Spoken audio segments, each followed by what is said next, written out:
J'ai remercié mon grand-père pour le chèque de 200 $. Il a arrêté de découper la dinde, m'a regardé droit dans les YEXTADIT, le cadeau que je t'ai viré était d'un demi à 1 million de dollars. J'ai remercié mon grand-père pour le chèque de 200 $. Il a arrêté de découper la dinde, m'a regardé droit dans les yeux et a dit, le cadeau que je t'ai viré était d'un demi-million de dollars.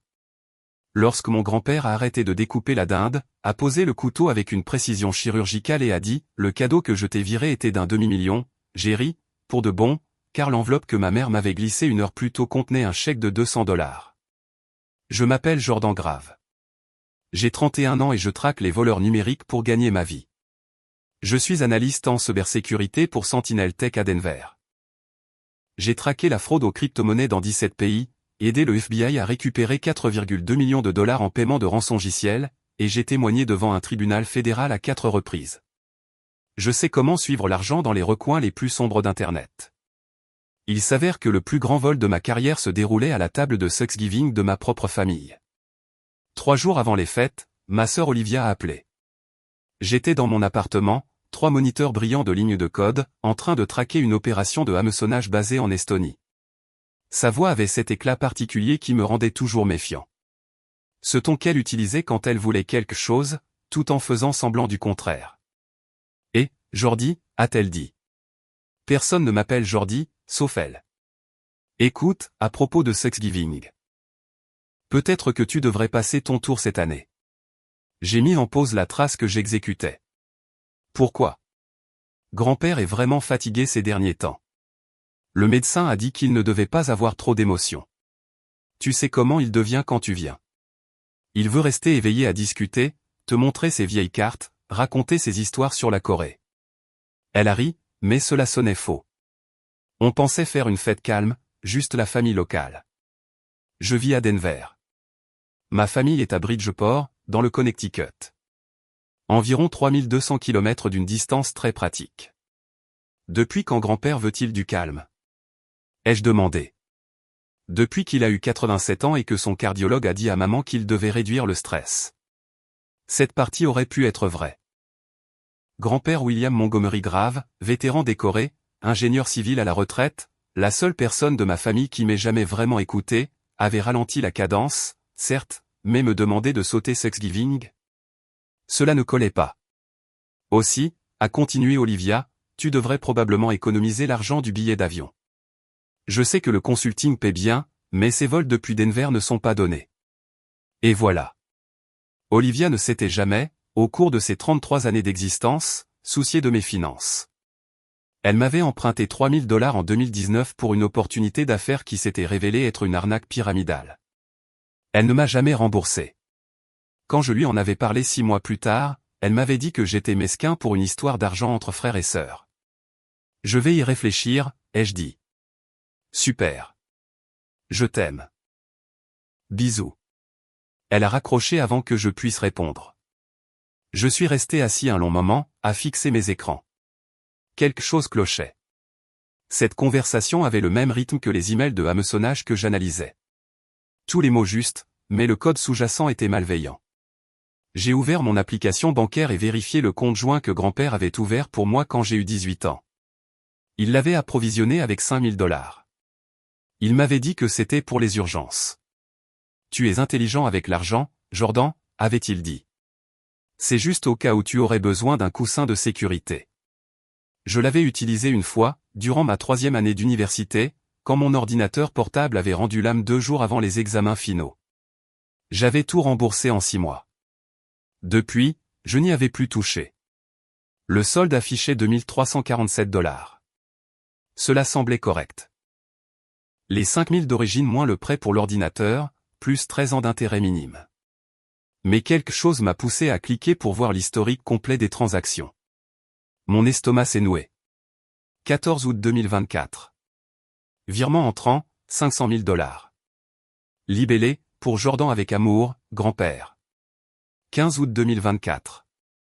Virement sortant, 499 800 $.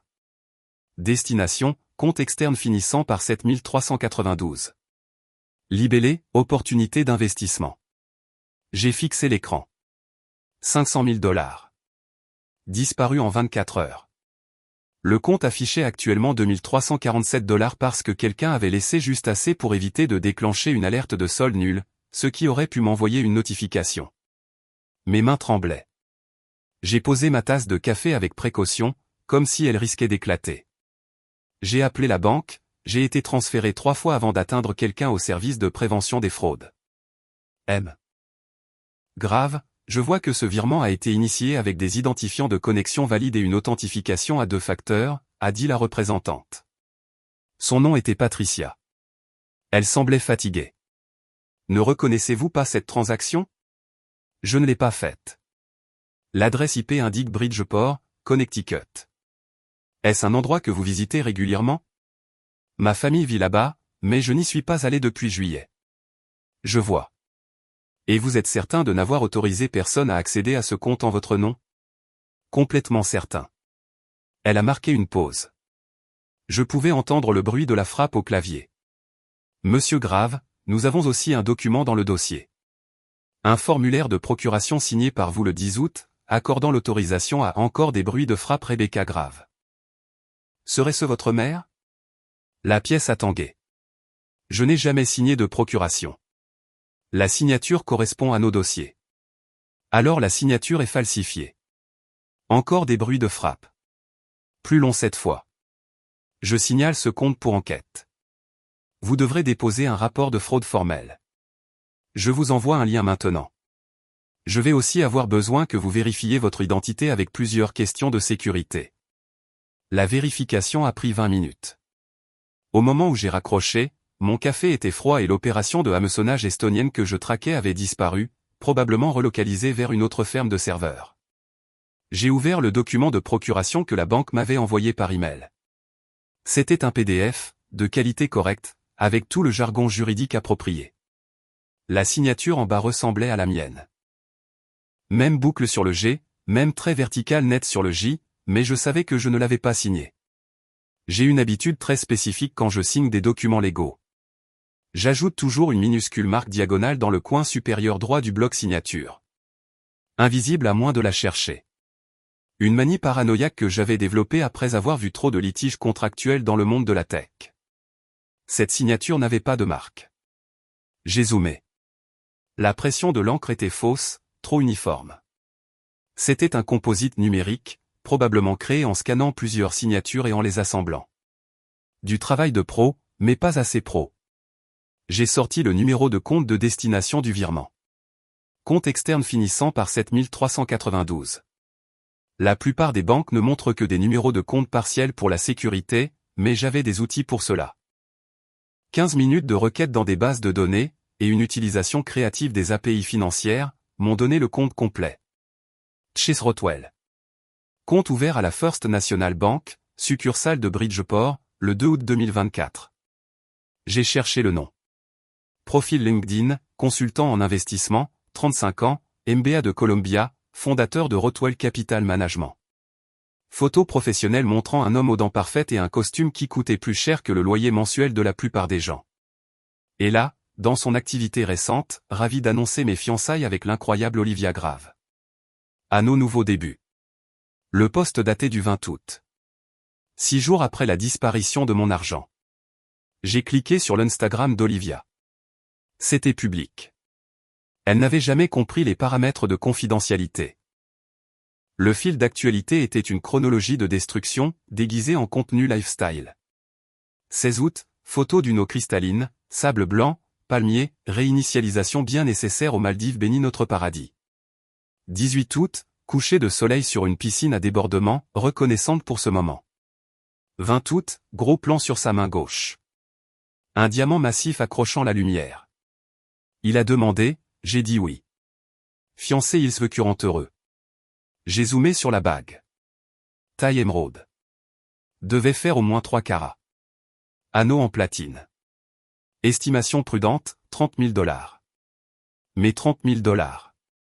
J'ai fait des captures d'écran de tout, créé un dossier, et commencé à cartographier la trace de l'argent avec la même précision méthodique que j'utilisais pour les enquêtes d'entreprise. 14 août, grand-père vire 500 000 $ sur le compte joint. 15 août, argent transféré sur le compte de Chase Rotwell. 16 août, Olivia poste depuis les Maldives. dossier de vol, j'ai accès à certaines bases de données via le travail, strictement pour des fins de sécurité légitimes, 2 billets de première classe de JFK à Malé, Maldives. Acheté le 14 août. Voyageurs, Olivia Grave et Chase Rotwell. Coût, 18 400 $. 20 août, annonce des fiançailles. Bague achetée chez Cartier Manhattan. Les relevés de cartes de crédit sont étonnamment faciles à trouver si vous savez où chercher et avez les bons identifiants. C'était sans doute une zone grise légale. Je m'en fichais. Le schéma était clair. Olivia avait, d'une manière ou d'une autre, convaincu grand-père de me virer de l'argent.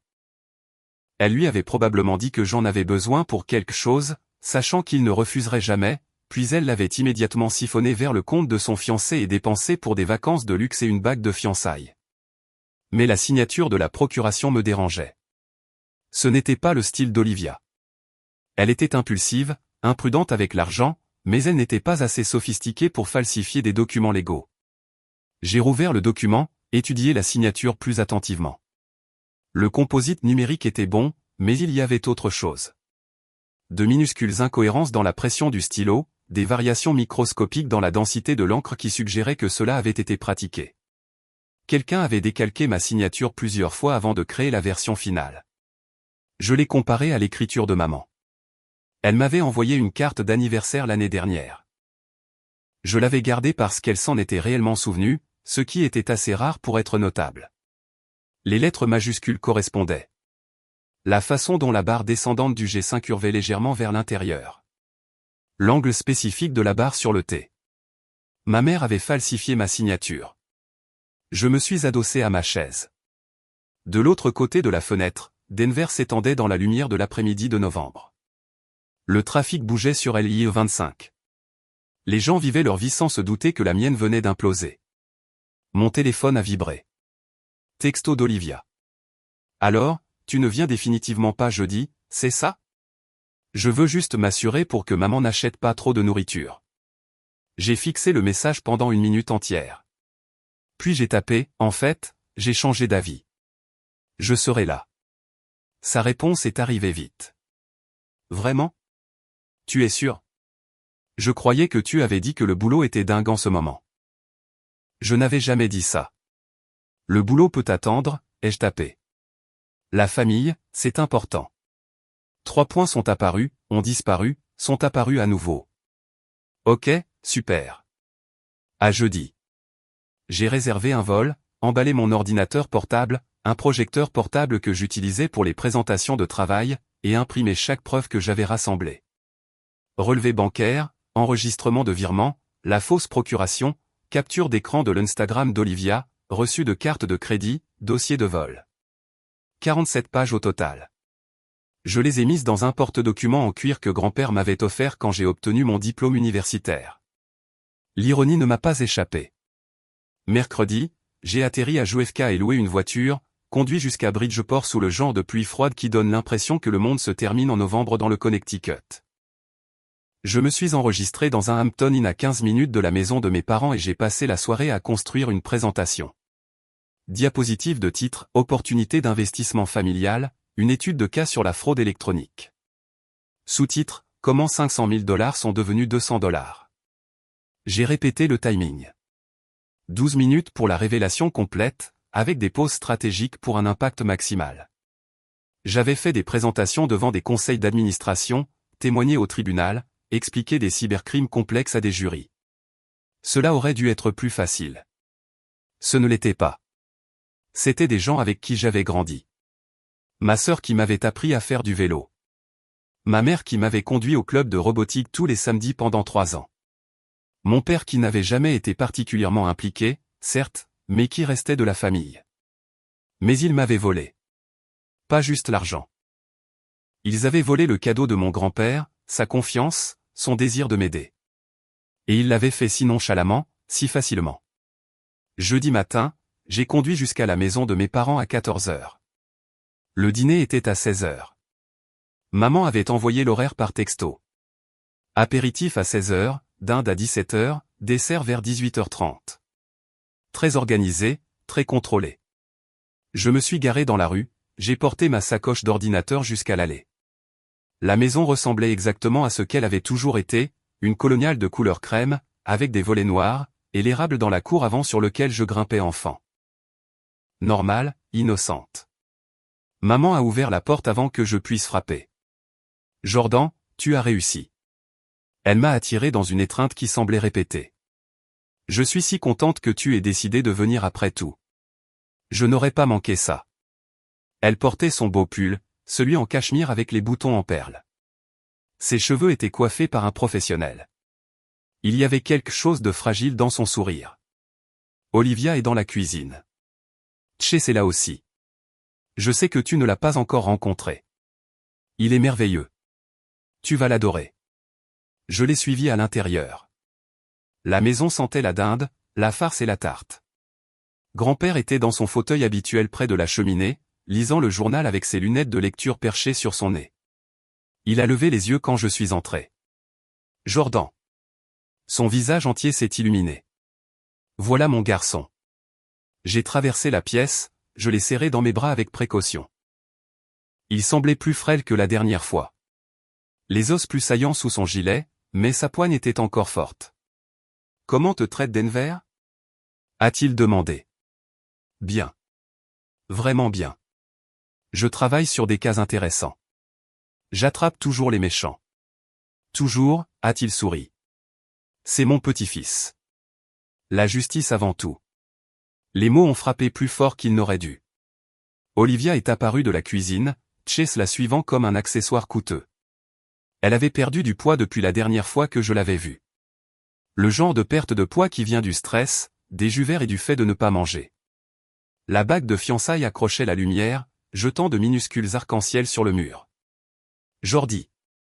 Elle m'a serré dans ses bras aussi, et je l'ai senti se raidir légèrement quand je ne me suis pas écarté assez vite. Voici Chase. Chase, mon petit frère Jordan. Chase a tendu une main. Ravi de te rencontrer enfin. Olivia parle de toi tout le temps. Sa poignée de main était ferme, une poignée de main de consultant en investissement bien rodée. Tout chez lui était rodé. Le sourire, le contact visuel, la façon dont il se tenait avec les épaules en arrière et la poitrine ouverte. Posture d'alpha. Une confiance qui venait du fait de ne s'être jamais entendu dire non. Félicitations pour les fiançailles, ai-je dit. Merci, mec. Elle est unique au monde. Il a tiré Olivia contre lui, a embrassé le sommet de sa tête. Elle rayonnait. Rayonnait vraiment. Soit elle était une meilleure actrice que je ne le pensais, soit elle avait compartimenté le vol si complètement qu'elle s'était convaincue qu'il n'avait pas eu lieu. Papa était dans le salon télé en train de regarder le football avec le volume coupé. Il a levé les yeux quand je suis entré, a hoché la tête. Jordan, content de te voir. Toi aussi, papa. Nous n'avions pas grand-chose d'autre à nous dire. Cela n'avait jamais été le cas. Maman a annoncé les apéritifs. Nous nous sommes rassemblés dans la salle à manger. La table dressée avec la belle porcelaine, bougies allumées, tout était parfait comme sur une photo. Grand-père était assis en bout de table, maman et papa de chaque côté, Olivia et Chase en face de moi. La conversation était agressivement normale. Chase parlait d'un récent voyage de golf en Écosse. Olivia décrivait son nouveau poste dans une agence marketing. Maman discutait de la sélection actuelle de son club de lecture.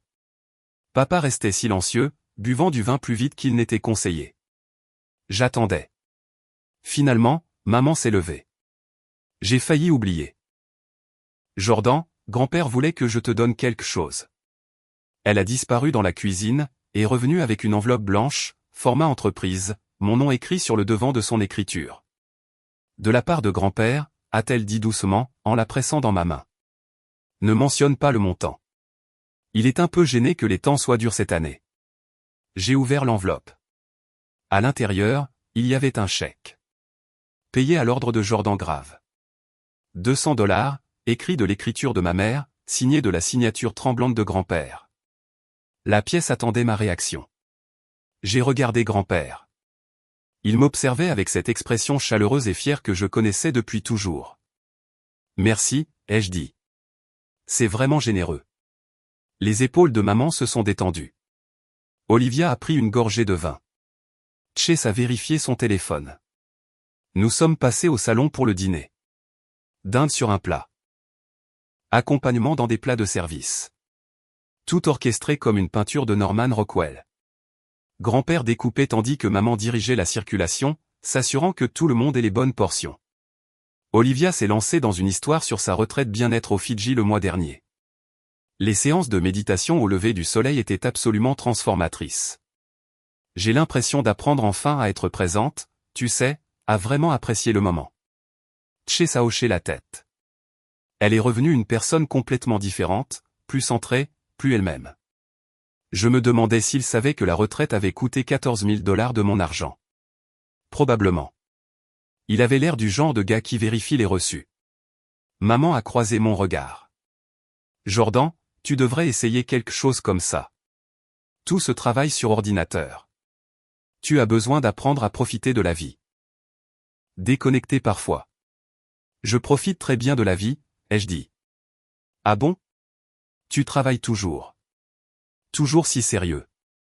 La vie, ce n'est pas juste chasser des criminels dans le cyberespace. L'ironie était extraordinaire. Papa s'est versé plus de vin. 4e verre. Grand-père s'est levé, tapotant son verre d'eau avec une fourchette. J'aimerais porter un toast. La table s'est tue. Je suis un vieil homme, a-t-il commencé. J'ai vécu 87 ans, combattu dans une guerre, construit des ponts qui tiennent encore debout, élevé une famille. Mais l'une de mes plus grandes joies a été de regarder mes petits-enfants devenir les personnes qu'ils sont censés être. Il a regardé Olivia, puis moi. Olivia, tu as toujours su ce que tu voulais et tu as foncé. Cette détermination te servira bien dans le mariage et dans la vie. Elle a souri, les larmes aux yeux. Et Jordan? Sa voix est devenue plus épaisse d'émotion. Tu as toujours été mon calme, réfléchi, avec des principes. Tu ne prends pas de raccourcis. Tu fais les choses bien, même quand c'est difficile. C'est rare de nos jours. Ma gorge s'est serrée. C'est pourquoi, a-t-il continué, je voulais t'aider à franchir la prochaine étape. Acheter une maison, lancer ta propre entreprise si c'est ce que tu veux. Tu l'as mérité, et j'espère que le cadeau que je t'ai fait rendra ce rêve un peu plus facile à atteindre. Il a levé son verre vers moi. Puisses-tu construire quelque chose de durable? Tout le monde a levé son verre. J'ai levé le mien. Merci, grand-père, ai-je dit clairement. Merci beaucoup pour les 200 $. Son sourire a vacillé. La table s'est figée. Quels 200 $? A-t-il demandé. J'ai sorti le chèque de ma poche, je l'ai tenu en l'air. Ce chèque? Celui que maman m'a donné avant le dîner de ta part. 200 $. Le visage de grand-père a changé. La confusion a glissé vers quelque chose de plus sombre. Rebecca, de quoi parle-t-il? La fourchette de maman a cliqueté contre son assiette. Papa, tu es confus. Tu as dit que les temps étaient durs. Le cadeau que j'ai viré à Jordan était d'un demi-million de $. Silence. Un silence absolu, écrasant. Le verre de vin de Tchès s'est arrêté à mi-chemin de sa bouche. Olivia était devenue complètement livide. Papa fixait son assiette comme si elle pouvait contenir des réponses. Le visage de maman s'était effondré en quelque chose de désespéré. Papa, tu ne te souviens pas correctement, a essayé maman à nouveau, sa voix montant. Tes médicaments? Le docteur a dit que ça pouvait causer de la confusion. Je ne suis pas confus. La voix de grand-père a traversé la pièce comme une lame. J'ai transféré 500 000 $ sur le compte de Jordan le 14 août. J'ai reçu l'email de confirmation. Je l'ai sauvegardé. Il a sorti son téléphone avec des mains tremblantes, a commencé à faire défiler. Maman s'est levée. Papa, s'il te plaît. Parlons de ça en privé. Tu t'énerves. Montre-moi le compte, Jordan, a dit grand-père, en l'ignorant. Affiche-le tout de suite. J'avais déjà sorti mon ordinateur portable de mon sac. Je l'ai ouvert. L'écran brillait en bleu dans la pièce éclairée aux bougies. J'ai affiché le relevé bancaire, tourné l'ordinateur pour que grand-père puisse voir. 14 août, virement entrant, 500 000 $. 15 août, virement sortant, 499 800 $. Solde actuel, 2347 $. Grand-père a fixé l'écran. Sa main est allée à sa poitrine. Pendant un moment horrible, j'ai cru qu'il faisait une crise cardiaque. Où est-ce allé? A-t-il chuchoté. J'ai regardé Olivia. Elle pleurait maintenant, des larmes silencieuses coulant sur son visage, le mascara commençant à couler. Chase avait sa main sur son épaule, mais il semblait prêt à s'enfuir. C'est ce que j'aimerais savoir aussi, grand-père, ai-je dit doucement. Maman était toujours debout, les mains serrées sur les côtés. C'est une affaire de famille. Nous pourrons en discuter plus tard en privé. Non. J'ai ouvert le dossier sur mon bureau. Nous en discutons maintenant. J'ai sorti le projecteur portable, les posé sur la table, poussé la purée et la farce pour faire de la place, et les branché à mon ordinateur. Le mur blanc derrière grand-père s'est illuminé avec ma première diapositive. Opportunité d'investissement familial. Une étude de cas sur la fraude électronique. Le verre de vin de papa a glissé de sa main. Le vin rouge s'est répandu sur la nappe blanche comme du sang. Les gens ont commencé à se lever. Oncle Marc et tante Jennifer, qui avaient été silencieux dans le coin, la cousine Stéphanie et son mari, la sœur de maman, Patricia. Ils ont reculé lentement, puis plus vite. Nous devrions y aller, a murmuré tante Jennifer. C'est entre la famille immédiate. Ils sont partis, sont juste sortis. La porte d'entrée s'est ouverte et fermée 3 fois. Les moteurs de voiture ont démarré. Au moment où l'agitation est retombée, nous n'étions plus que 6. Grand-père, maman, papa, Olivia, Chase, et moi. Je suis passé à la diapositive suivante. Les relevés de virements bancaires agrandis assez gros pour être lus depuis l'autre bout de la pièce. 14 août, grand-père initie un virement de 500 000 $ comme cadeau pour moi. 15 août, quelqu'un ayant accès au compte joint transfère 499 800 $ vers un compte externe appartenant à Chase Rotwell. Chase c'est ready. Diapositive suivante. Les posts Instagram d'Olivia, datés et horodatés. 16 août, ma sœur poste depuis les Maldives. 2 billets première classe de JFK à Malais achetés le 14 août. Coût, 18 400 $. Olivia a émis un son comme un animal blessé. Diapositive suivante. La bague de fiançailles. Zoomé. 20 août, annonce des fiançailles. Bague achetée chez Cartier Manhattan le 19 août. Coût, 32 750 $. Chase s'est levé. Je n'ai pas à rester assis ici et écouter ça. Assieds-toi, a dit grand-père. Sa voix était calme, mais elle avait du poids. Chase s'est assis. Je suis passé à la diapositive suivante. La fausse procuration avec la signature surlignée. Ce document a été déposé à la banque le 10 août, accordant à Rebecca Grave une procuration sur le compte joint. La signature est une falsification. Notez les incohérences de pression du stylo ici, ici, et ici. J'ai utilisé un pointeur laser. La forme des lettres correspond à l'écriture de ma mère, pas à la mienne. Maman pleurait maintenant aussi, mais c'était des larmes de colère. Tu ne comprends pas ce que nous avons traversé. Les factures médicales de la chirurgie de ton père. La chirurgie de papa était couverte par l'assurance, ai-je dit. J'ai vérifié, l'hypothèque est à jour. J'ai sorti les dossiers. Tu n'avais aucun droit. J'avais tous les droits. Vous m'avez volé. Diapositive suivante. Fichier audio. Ceci est un message vocal laissé par Rebecca Grave le 28 août à Arthur Payton, avocat. Je l'ai obtenu par découverte légale après avoir déposé un rapport de fraude. J'ai cliqué sur lecture. La voix de maman a rempli la pièce. Arthur, on a déjà dépensé le premier versement. Si Jordan le découvre, il va devenir fou. On doit couvrir ça. Peux-tu nous aider à créer une sorte je ne sais pas, explication légitime? Peut-être un accord de prêt ou quelque chose? Réponse d'Arthur Payton, Rebecca, c'est de la fraude. Je ne serai pas partie prenante à ça. Tu dois dire la vérité à Jordan avant que ça n'empire. Voix de maman à nouveau, tu ne comprends pas, Olivia avait besoin de. Le fichier s'est terminé. Le visage de maman était la dévastation pure. J'essayais d'aider ta sœur. Avec mon argent. Tu as un bon travail. Tu n'as pas besoin. Ce n'est pas la question. Les mots sont sortis plus durs que je ne l'avais prévu. La question est que grand-père m'a fait un cadeau qui change une vie. Et tu l'as volé avant même que je sache qu'il existait. Tu as falsifié des documents légaux. Tu lui as menti. Tu m'as menti. Et tu m'as donné un chèque de 200 $ comme si c'était une sorte de geste généreux alors que tu avais déjà tout pris. Olivia sanglotait ouvertement maintenant. Je suis désolé. Je suis tellement désolé. J'avais juste besoin. Le mariage est dans 6 mois. Et Chase a dit qu'on devait faire bonne impression et j'ai paniqué. Alors tu m'as volé. Ce n'était pas comme ça. C'était comment alors, Olivia? Explique-le-moi. Elle ne pouvait pas. Chase s'est levé à nouveau, cette fois avec détermination. Oublie mon numéro, a-t-il dit à Olivia. Tout ça. Cette famille, ce drame, peu importe ce que c'est, je ne fais pas ça. Il est sorti. La porte d'entrée a claqué. Olivia a hurlé après lui. Hurlé pour de vrai. Puis elle s'est tournée vers moi.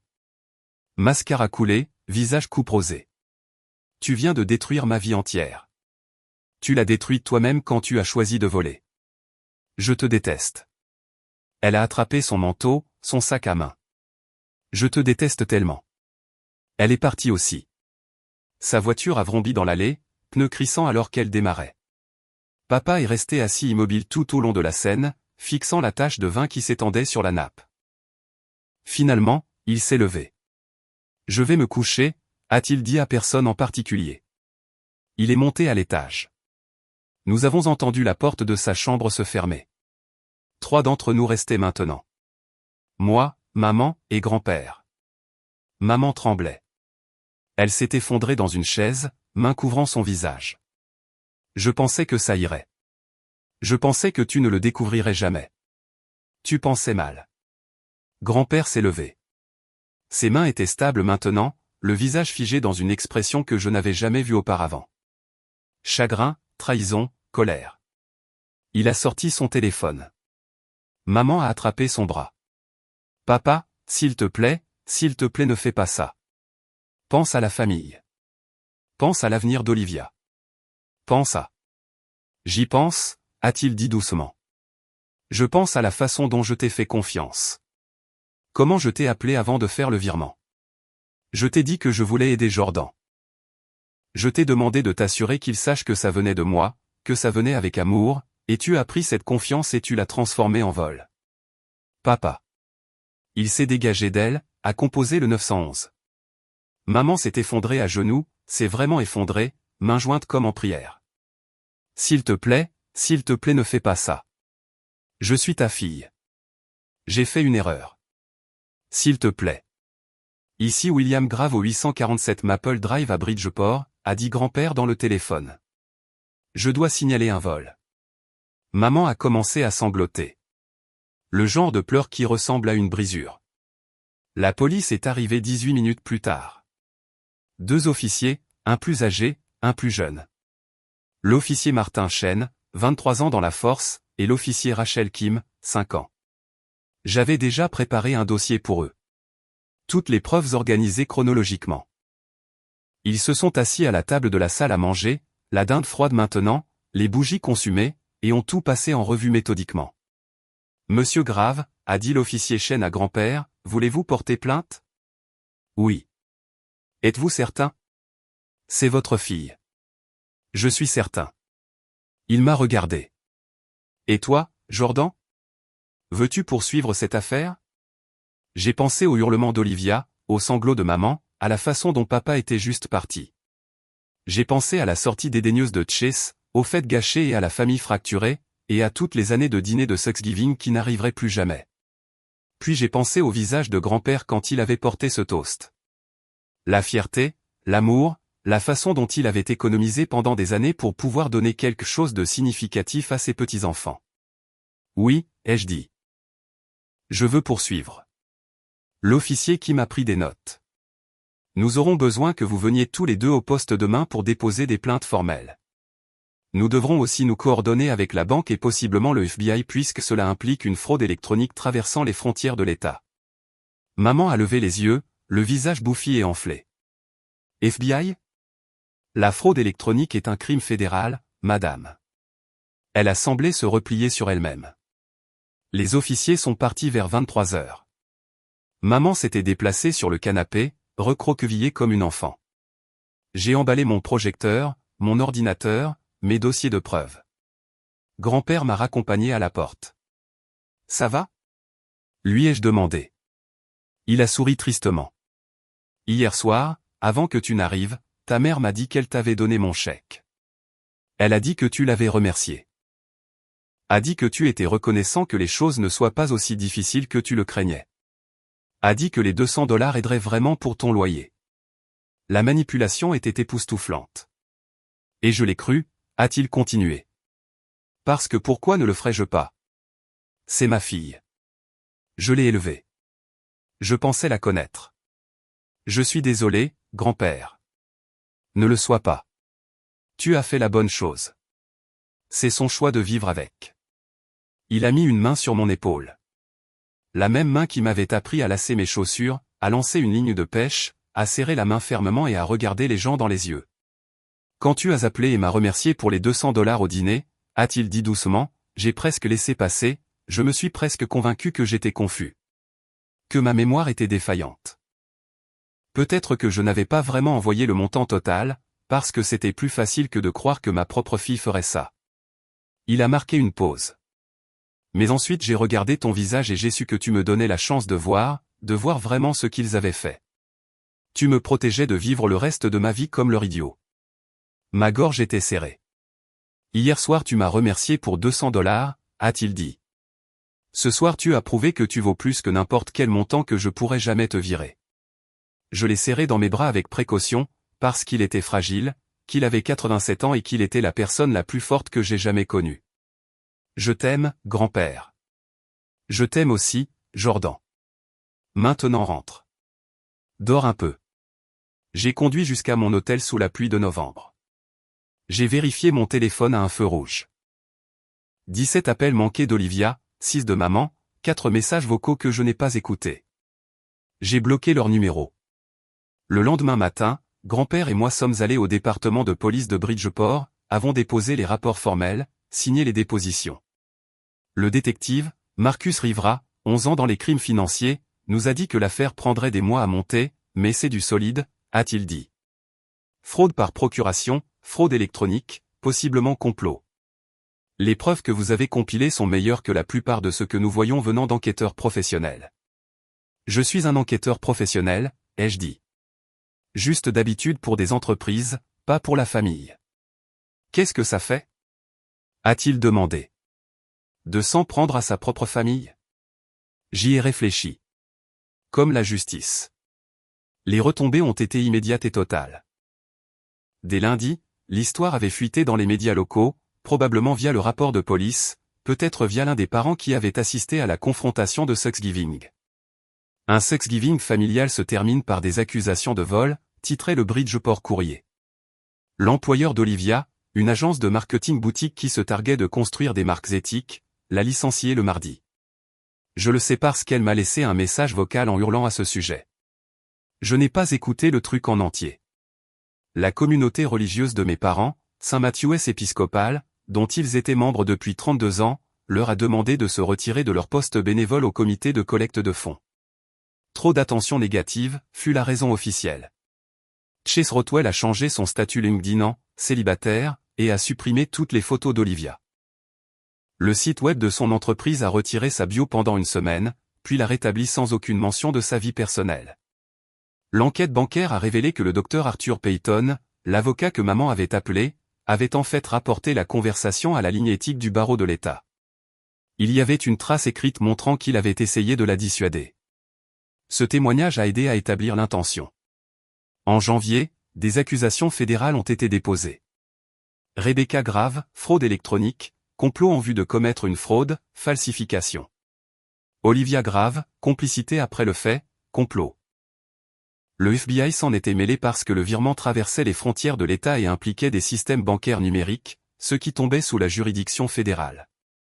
J'ai fait une déposition de 4 heures dans un bâtiment fédéral à Hartford, passant en revue chaque preuve, chaque requête de base de données, chaque capture d'écran. L'assistante du procureur américain chargé de l'affaire, Sarah Mendes, 14 ans dans la criminalité en col blanc, m'a dit que c'était l'un des cas de fraude les plus propres qu'elle ait vus. La plupart des familles qui se volent entre elles le cachent mieux, a-t-elle dit. Ou la victime n'a pas les compétences pour le documenter aussi minutieusement.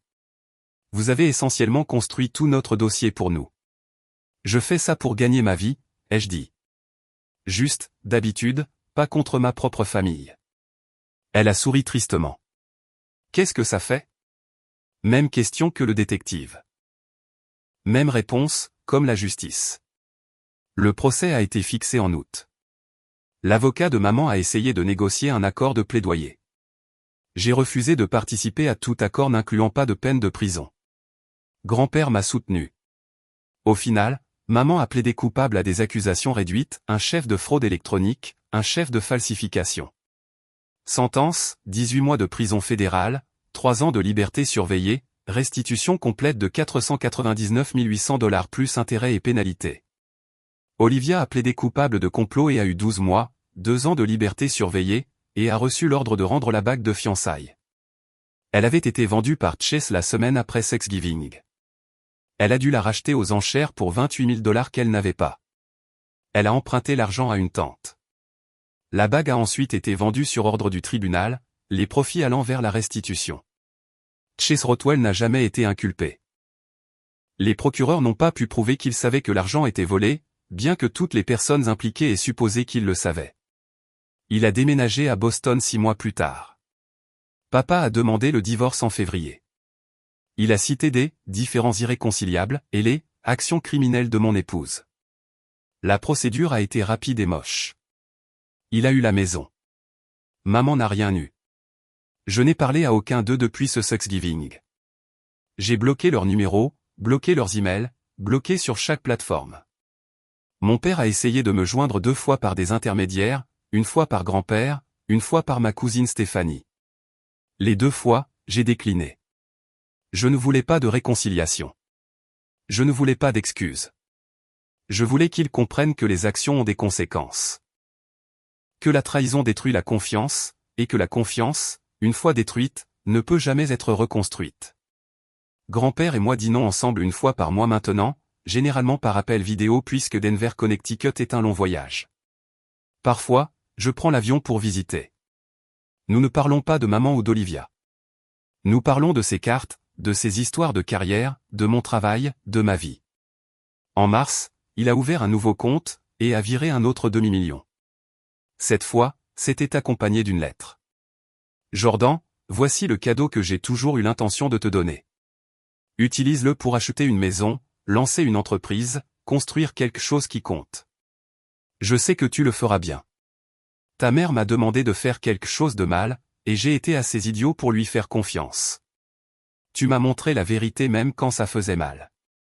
C'est la marque d'une véritable intégrité. Amour, grand-père. J'ai acheté une maison. Une Craftsman de 3 chambres dans un bon quartier de Denver, à distance de marche d'un parc. J'ai un bureau à domicile maintenant, un espace de travail approprié pour mes enquêtes. Parfois je pense à lancer ma propre entreprise, mais Sentinel Tech me traite bien, et j'aime le travail. La 2e chambre est pour grand-père pour quand il visite. La 3e est vide. Peut-être qu'un jour elle ne le sera plus. La semaine dernière, j'ai reçu une lettre d'Olivia, manuscrite, 8 pages, arrivant dans une enveloppe simple sans adresse de retour. Elle commençait par « Jordan, je sais que tu vas probablement jeter ça sans le lire, mais je dois essayer. » Ce que j'ai fait était impardonnable. J'étais égoïste et désespéré, et je ne pensais pas à ce que je te volais au-delà de l'argent. J'ai lu le tout. Puis je l'ai passé dans ma déchiqueteuse, regardant ces mots se transformer en confetti. Certaines personnes pensent que le pardon est noble. Peut-être que ça l'est. Mais je ne suis pas intéressé par le fait d'être noble. Je suis intéressé par le fait d'être entier. Et être entier, pour moi, signifiait couper les ponts avec les gens qui avaient essayé de me découper et de vendre les morceaux. Ils ont volé mon argent. Ils ont essayé de voler le cadeau de grand-père. Ils ont presque réussi. Mais je suis parti avec quelque chose qu'ils ne pourraient jamais prendre.